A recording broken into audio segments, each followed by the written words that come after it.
పల్నాడు జిల్లా కోనూరు దగ్గర కృష్ణానదిలో నలుగురు గల్లంతయ్యారు. ఇద్దరి మృతదేహాలు లభ్యమయ్యాయి. మరో ఇద్దరి కోసం గాలిస్తున్నారు. కుంకలగుంటకు చెందిన కుటుంబం కోనూరులో ఓ ఫంక్షన్ కోసం వచ్చింది. బంధువుల పిల్లలందరూ సరదాగా కృష్ణానదిలో పడవపై లంకలు చూసేందుకు బయలుదేరారు. అయితే పడవకు ఒకవైపు బరువు ఎక్కువగా ఉండడంతో తిరగబడింది. దీంతో పడవలో ఉన్న వారంతా కృష్ణానదిలో పడిపోయారు. నలుగురు చిన్నారులు కృష్ణానదిలో గల్లంతయ్యారు. సమాచారం తెలుసుకున్న స్థానికులు గల్లంతైన వారి కోసం గాలింపులు చేపట్టారు. కార్తీక్, సంధ్య, సైనిల మృతదేహాలను వెలికితీశారు. మరో చిన్నారి కోసం గాలింపులు కొనసాగిస్తున్నారు. శుభకార్యానికి వచ్చి నలుగురు చిన్నారులు మృతి చెందడంతో గ్రామంలో విషాద ఛాయలు అలుముకున్నాయి.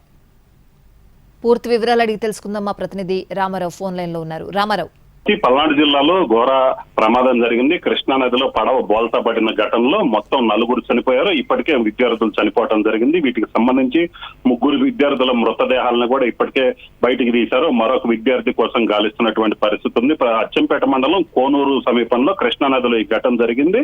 శుభకార్యం కోసం కోనూరు గ్రామానికి పల్నాడు జిల్లా నరసరావుపేట అలాగనే చిలకలూరుపేటకు చెందినటువంటి బంధువులందరూ రావడం జరిగింది. వాళ్ళు 10 మంది పిల్లలు ఏదైతే ఉన్నారో వాళ్ళు కృష్ణా నదిలో నుంచి లంకల్లో చూడటానికి వెళ్ళటం జరిగింది. ఈ రోజు సండే కావడంతో పిల్లలందరూ కూడా పడవలో ఆ లంక గ్రామాలు లంకలు చూడటానికి వెళ్ళటం జరిగింది. అయితే పడవ ఎక్కిన తర్వాత ఒకసారిగా మొత్తం విద్యార్థులు మొత్తం ఒకవైపుగా రావడంతో పడవ ఒకవైపు కొరిగి ఎమ్మటే కృష్ణా నదిలో తిరగబడింది. ఈ ఘటనలో పిల్లలు ఏదైతే 10 మంది ఉన్నారో ఆ 10 మందిలో 6గురిని అయితే బయటికి రావడం జరిగింది. అయితే మరో 4 గల్లంతయ్యారు. సో వీటి కోసం ఈ సమాచారం తెలుస్తున్నటువంటి స్థానికులు వెంటనే సంఘటన స్థలానికి రావడం జరిగింది.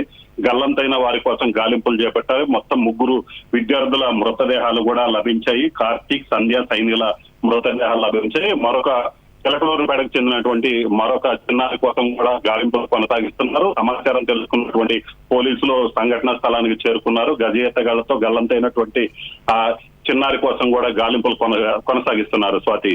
Right Rama Rao, thanks for the updates.